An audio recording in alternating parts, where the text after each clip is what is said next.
नमस्कार मित्रों, फेसबुक पटल पर कवि के साथ कॉफ़ी @डॉक्टर सत्यप्रकाश, काशी हिंदू विश्वविद्यालय और सत्या होप टॉक तथा संयुक्त रूप से चलने वाले सत्या मीट B5 के सदस्यों का मैं अभिवादन करते हुए मैं सम्मिलित हूँ श्रीकांत लखनऊ से।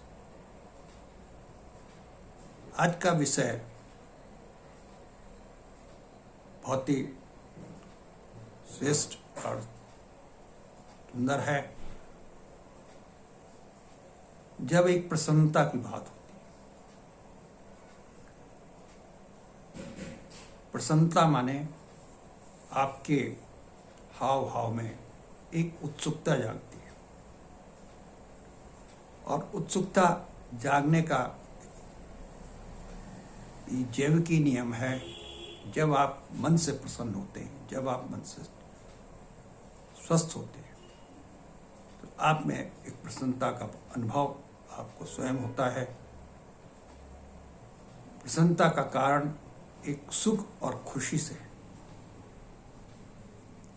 वो खुशी और उसका उद्देश्य जब आप पाते हैं, किसी लक्ष्य को प्राप्त कर लेते हैं, लक्ष्य छोटा हो या बड़ा हो, जब आप उसको पा सकते हैं तो आप में एक प्रसन्नता का वातावरण होता है, हैप्पीनेस आती है।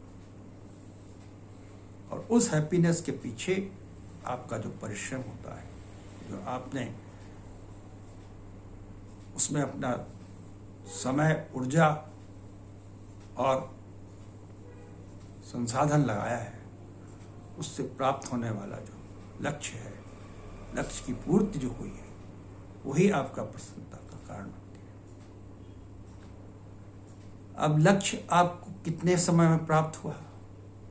लक्ष्य विलंब से भी प्राप्त हो सकता है, लक्ष्य आपको समय से भी प्राप्त हो सकता है, लक्ष्य नहीं भी प्राप्त हो सकता है।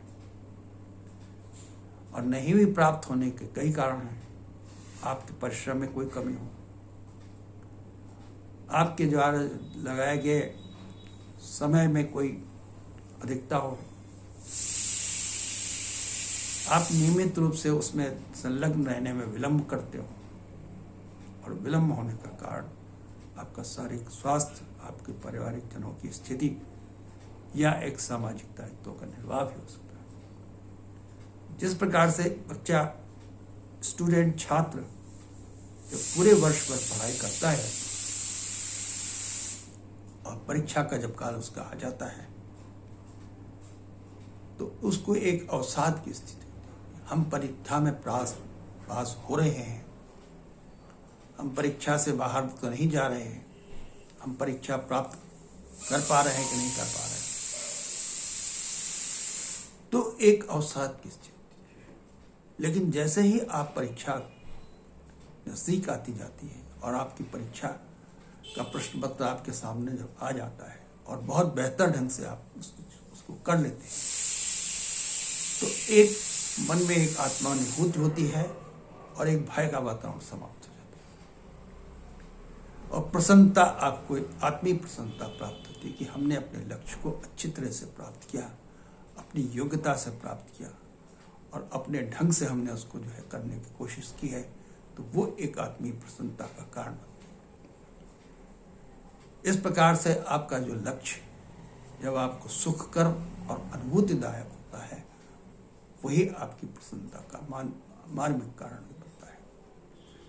इस प्रकार से लक्ष्य को प्राप्त करने के लिए हमेशा सतत प्रयत्न रहना चाहिए, और सतत प्रयत्न में जब आप लगे रहेंगे तो आपको लक्ष्य जो निर्धारित है वो अवश्य प्राप्त होगा, और आप आत्मीय संतोष द्वारा अपनी आत्मीयता में आप उसको जोड़ते हुए आप सुख का अनुभव करेंगे और एक हैप्पीनेस महसूस होगी।